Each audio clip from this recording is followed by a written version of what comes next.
అరచేత గోరింట ఇంత చక్కని చుక్కకి ఇంకెవరో మొగుడంట రామ చక్కని సీతకి.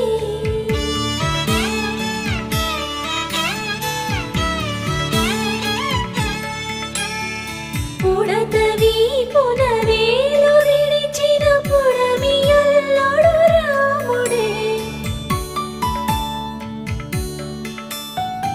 ఎడమ చేతను శివుని విల్లును ఎత్తిన రాముడే, ఎత్తగల